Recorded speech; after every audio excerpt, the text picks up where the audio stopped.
अंदर क्या सिर्फ अब हिंदू और मुसलमान के नाम पर ही भाजपा राजनीति करेगी? हज़ारों लोग जो मजदूर हैं वो मजदूरी करते हैं दुकान पे आकर, सुबह आते हैं शाम को मजदूरी ले जाकर अपने बच्चों का पेट भरते हैं। अगर ये 9 दिन के लिए बंद हो जाएगा तो उनका पेट कौन भरेगा? तो मध्य प्रदेश में भी मीट की दुकानों पर ताला लगाने की मांग उठ पड़ी है। अंबुज पांडे हमारे संवाददाता भोपाल से हमारे साथ इस खबर पर लाइव जुड़ रहे हैं। अंबुज, आखिरकार इस मांग को उठाने के पीछे का उद्देश्य क्या है और क्या इस मांग के बाद मध्य प्रदेश की सरकार इस पर कुछ विचार कर रही है और स्थानीय लोगों का क्या कहना है जिनकी ये दुकानें?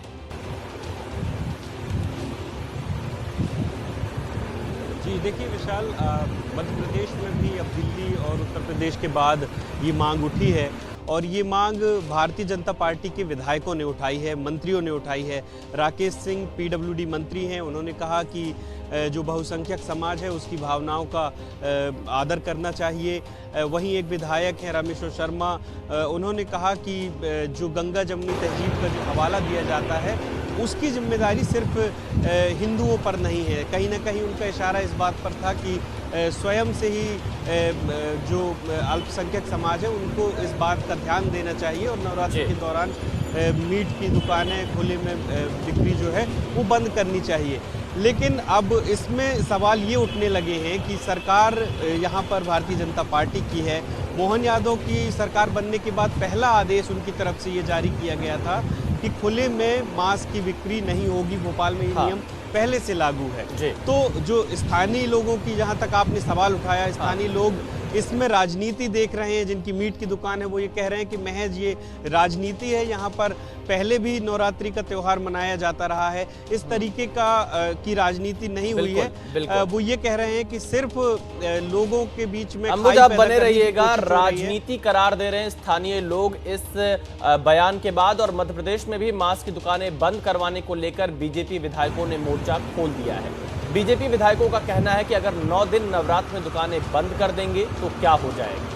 व्रत के समय हिंदुओं की भावनाओं का सम्मान करेंगे तो हिंदू आपको भावनाओं का भी सम्मान करेंगे।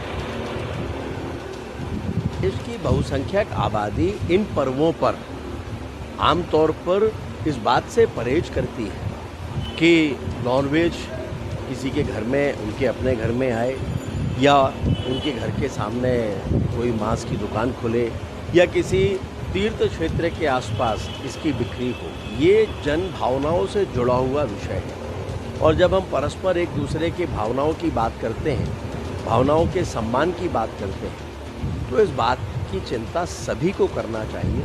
भाईचारा तभी हो सकता है ना जब परस्पर एक दूसरे की भावनाओं का सम्मान हो। हमारे मुख्यमंत्री जी ने गंभीरता से इस बात को कहा है, चाहे वो साउंड का विषय हो, चाहे मीट की ओपन दुकानें जो हैं, चाहे अंडा हो, चाहे मटन, ये सारी चीज़ें जो ओपन में जो दुकानें होती हैं, इन सारी दुकानों को तत्काल प्रभाव से, जो भी मांसाहारी जो दुकानें हैं, तो इन सारी दुकानों पे इसको कवर्ड ही होना चाहिए और मुझे लगता है कि जो भी खुले में हो इस पर कार्रवाई करनी चाहिए। मांसाहारी बंद कर दीजिए, शाकाहार में बहुत सारा प्रोटीन है तो निश्चित तौर पर, लेकिन इन पे प्रतिबंधात्मक कार्रवाई तो होनी ही चाहिए। खुले में जो दुकानें दिखती हैं उन पे तत्काल कार्रवाई होनी चाहिए। अगर सामाजिक में चाहते हो कि हिंदू मुस्लिम एकता हो तो हिंदुओं के त्योहारों का महत्व को समझो, क्योंकि हिंदू इन 9 दिनों में पानी भी नहीं पीता कई जगह तो आप देखेंगे। तो अगर ऐसे व्रतों के समय उसका जो भावनाएं हैं उन भावनाओं का अगर कोई सम्मान करेगा तो आगे हिंदू उनकी भावनाओं का सम्मान करेंगे। इमामों को समझाओ, सबको बताओ, अगर 7-8 दिन मांस नहीं खाएंगे तो कौन से धरती पे नहीं रहेंगे। ये डंडे के बल पर हम नहीं कहना चाहते, लेकिन हम ये जरूर कहना चाहते हैं कि जो गंगा जमुनी तहजीब की बात करते हैं, अब हिंदुओं ने अपील की है, करो हिंदू धर्म का सम्मान। तो बीजेपी नेता एक सुर में नवरात्रि में 9 दिन तक मीट की दुकानें बंद रखने की मांग कर रहे हैं तो दूसरी ओर विपक्ष इसका विरोध कर रहा है और बीजेपी की मंशा पर सवाल उठा रहा है। आज़ादी स्वेच्छा का क्या मतलब है? जो मांस की दुकान लगाने वाला एक बड़ा तबका है वो सिर्फ और सिर्फ मुस्लिम समुदाय का नहीं है, ये बहुत स्पष्ट है। क्या आप उनके घर नहीं चलाने देंगे? वो सुबह से रात तक कमाते हैं, तब जाके उनके घर में खाना बनता है। ये क्या मैंने या मुस्लिम समुदाय किसी व्यक्ति ने ये मांग करी कि रमज़ान के महीने में शराब की दुकानें बंद करा दी जाएँ 30 दिन के लिए? अगर इस विषय में जाएंगे तो शायद बहस बहुत लंबी चले जाएगी। 71% भारतीय जो है वो मांसाहारी हैं सरकारी सर्वे के हिसाब से, तो क्या सिर्फ मुस्लिम समुदाय के लोग गोश्त खाते हैं? विधायक जी को तकलीफ है 3 बार से मंत्रिमंडल में नहीं आने की। इस तरह के बयान इसलिए दे रहे हैं और कोई विषय नहीं है। ये सब तरह के बयान जो हैं ये ओछी राजनीति है, सस्ती लोकप्रियता है। तो आपने देखा कि मध्य प्रदेश में कांग्रेस इस मांग का विरोध कर रही है, वहीं नवरात्र में मीट की दुकानों को बंद करने की मांग लगातार उठाई जा रही है। ऐसे में दिल्ली के मीट दुकानदारों का क्या कहना है कि उनका ये मानना है कि उनके सामने पैसे का संकट आ जाएगा, वो दुकानों का किराया कैसे चुकाएंगे। आपको एक रिपोर्ट दिखाते हैं।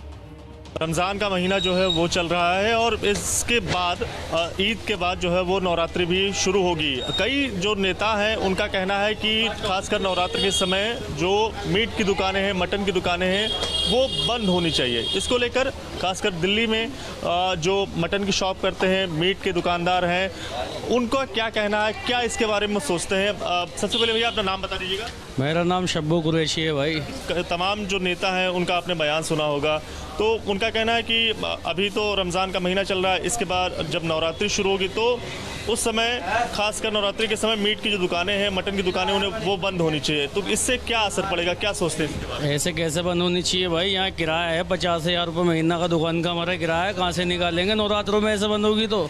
कितना नुकसान हो जाएगा अगर दुकानें बंद होगी तो? फिर दुकान का तो बहुत नुकसान होएगा भाई। 50,000 रुपये महीने की दुकान है, 2,000 रुपये की हमारी लेबर है, कहाँ से निकालेंगे? जो किराया है वो भी काफ़ी महंगा है और इसके साथ साथ जो लेबर के चार्जेस हैं वो भी काफ़ी हैं, और जिसकी वजह से अगर दुकानें बंद होंगी तो जाहिर तौर से जो नुकसान है वो दुकानदारों का ही होगा, और इसकी भरपाई कौन करेगा, ये भी सवाल जो मटन और मीट की शॉप करने वाले दुकानदार वो नेताओं से पूछते हुए नजर आ रहे हैं। दिल्ली में मीट की दुकानों को नवरात्र के मौके पर बंद करने की मांग को लेकर सियासत बेहद गर्म है। एक और दिल्ली सरकार के मंत्री प्रवेश वर्मा ने कहा कि जो भी अवैध मीट की दुकानें हैं उन पर कार्रवाई के निर्देश दे दिए हैं, तो दूसरी ओर आम आदमी पार्टी के सांसद संजय सिंह ने निशाना साधा। सारी सड़कों पर ही इंक्रोचमेंट है, चाहे वो पीडब्ल्यूडी की हो, चाहे वो एमसीडी की हो। हमें देखते हैं कि जगह जगह पर बहुत सारे मांस मच्छी वाले इलीगल तरीके से बिना लाइसेंस के वहाँ पर बैठ गए हैं, और भी बहुत सारे रेडी पटरी वालों ने कब्जा कर रखा है। जो भी सारी इंक्रोचमेंट है सारी एसटीएफ में अवेटिंग है, मगर हम इसकी समय सीमा तय कर रहे हैं कि एक समय सीमा में इंक्रोचमेंट को हटाया जाए, एसटीएफ एक समय सीमा में एक्शन ले, इसकी हम व्यवस्था कर रहे हैं। बीच बीच में बोलते हैं कि ऐसे नहीं होगा, वैसे नमाज नहीं होगी, ऐसे पूजा नहीं होगी, मीट की दुकान। अरे मीट की दुकान बंद होनी चाहिए, चलो KFC बंद कराओ, तुम्हारी हिम्मत है तो। भाजपाइयों के भी तो तमाम रेस्टोरेंट हैं जहाँ मीट मुर्गा सब बिकता है, बंद करा दोगे? कराओ बंद। खाली गरीब की ठेलियां तोड़ के बहादुर बनना है इनको। अरे भाई हिम्मत है, KFC बंद कराओ। यहाँ इतनी एम्बेसीज हैं, मोदी जी को बोलो सारे एम्बेसी में बंद कर दें, कोई कहीं मीट नहीं मिलेगा, कहीं मुर्गा नहीं जाएगा। बीजेपी और आम आदमी पार्टी दिल्ली में आमने सामने है। अगर उत्तर प्रदेश की बात करें तो यूपी के मंत्री सोमेंद्र तोमर ने नवरात्र के मौके पर मीट की दुकान बंद होने की मांग पर कहा कि ये आस्था का पर्व है जिसमें देवी की पूजा होती है, ऐसे में खुले में मीट नहीं बिकना चाहिए। देखिए, मुझे लगता है कि आस्था का पर्व है, हम लोग माता की पूजा करते हैं, ऐसे समय पर खुले में कहीं मीट नहीं बिकनी चाहिए। दिल्ली विधानसभा के बजट सत्र का आज 5वां दिन है। 25 मार्च को सीएम रेखा के बजट पेश होने के बाद उस पर चर्चा पूरी हो चुकी है, उसे मंजूरी भी मिल चुकी है। और आज शुक्रवार को एक ओर जहां डीटीसी पर पेश सीएजी रिपोर्ट को लेकर चर्चा होगी, तो दूसरी ओर मुस्तफाबाद का नाम बदलने का प्रस्ताव भी पेश होगा। डीटीसी पर सीएजी रिपोर्ट को लेकर रेखा गुप्ता सरकार जहां विपक्ष में बैठी आम आदमी पार्टी सरकार को घेरेगी, तो विपक्ष भी सरकार पर पलटवार करने के लिए तैयार है। ऐसे में दिल्ली विधानसभा में हंगामे के पूरे आसार बने हुए हैं। और बड़ी खबर यह है कि विधानसभा में आज ही मुस्तफाबाद का नाम बदलकर शिव विहार या शिवपुरी करने का प्रस्ताव आएगा। बीजेपी के विधायक मोहन सिंह बिष्ट की ओर से संकल्प प्रस्ताव पेश किया जाएगा, जिसमें Mohan Singh private member bill लाएंगे। मोहन सिंह बिष्ट ने दिल्ली विधानसभा चुनाव के प्रचार के दौरान कहा था कि मुस्तफाबाद में हिंदुओं की आबादी ज्यादा है, ऐसे में इसका नाम बदलकर शिव विहार या शिवपुरी करना चाहते हैं। तो बड़ी खबर यह है कि मुस्तफाबाद का नाम बदलने को लेकर प्राइवेट मेंबर बिल लाएंगे मोहन सिंह बिष्ट, जो कि विधायक हैं, और वो मुस्तफाबाद का नाम बदलकर शिव विहार या शिवपुरी करना चाहते हैं।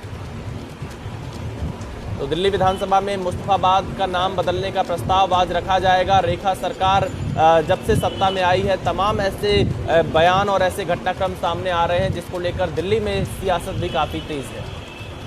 मुस्तफाबाद विधानसभा का नाम चेंज करने के लिए मेरे द्वारा प्रस्ताव लाया गया। मुस्तफा नाम से एक प्रॉपर्टी डीलर था। ये कोई धार्मिक गुरु के नाम को चेंज करने का मसला या नाम को बदलने का नहीं है।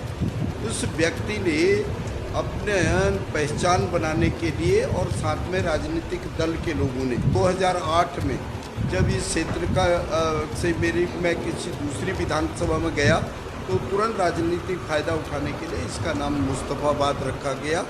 और आज सबकी एक ही डिमांड है, मुस्तफाबाद विधानसभा का नाम बदल करके शिव विहार कर दिया। तो बीजेपी के विधायक ये कह रहे हैं कि मुस्तफाबाद का नाम बदलकर शिव विहार या शिवपुरी रखा जाए। बलराम पांडे दिल्ली से हमारे साथ इस खबर पर लाइव जुड़ चुके हैं। बलराम, बीजेपी विधायक अब एक प्रस्ताव लेकर आएंगे सदन में और ये मांग कर रहे हैं कि शिव विहार या शिवपुरी किया जाना चाहिए। क्या नाम बदलने की सियासत रुकेगी या लगातार चलती रहेगी? और ये प्राइवेट मेंबर बिल लाने की बात कर रहे हैं, तो क्या दिल्ली सरकार या रेखा गुप्ता इस पर सहमत है?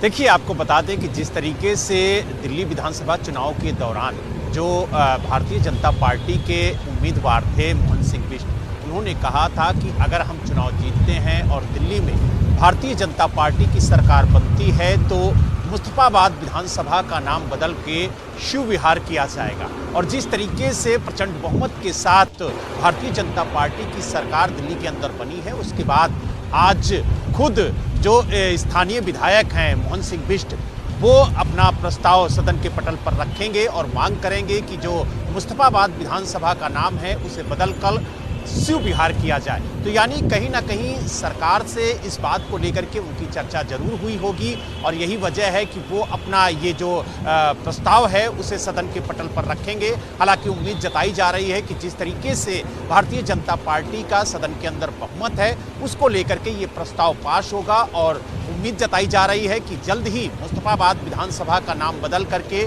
शिव विहार किया जा सकता है। क्योंकि जिस तरीके से भारतीय जनता पार्टी लगातार ये कह रही है कि मुस्तफाबाद में भारी तादाद में हिंदू रहते हैं, तो ऐसे में मुस्तफाबाद विधानसभा का नाम बदल करके शिव विहार करना अति आवश्यक है। और इस बात का ऐलान जो वहाँ के विधायक हैं मौजूदा मोहन सिंह बिष्ट और विधानसभा में डिप्टी स्पीकर भी हैं, तो उन्होंने कहा था अपने चुनाव प्रचार के दौरान कि अगर वो चुनाव जीतते हैं, भारतीय जनता पार्टी की सरकार बनती है, तो मुस्तफाबाद विधानसभा का नाम बदल के शिव विहार किया जाएगा। हालांकि अब सरकार भी बन गई है और वो डिप्टी स्पीकर भी हैं, तो ऐसे में आज लंच के बाद यानी 2 बजे के बाद वो अपना प्रस्ताव सदन के पटल पर रख सकते हैं और उम्मीद जताई जा रही है कि बहुमत के साथ ये प्रस्ताव जो है वो पास भी होगा और जल्द ही आपको सुनने को मिलेगा कि मुस्तफाबाद विधानसभा का नाम बदल के शिव विहार कर दिया गया। तो देखिए, बलराम पांडे कह रहे हैं कि दोपहर बाद ये प्रस्ताव दिल्ली विधानसभा में रखा जा सकता है और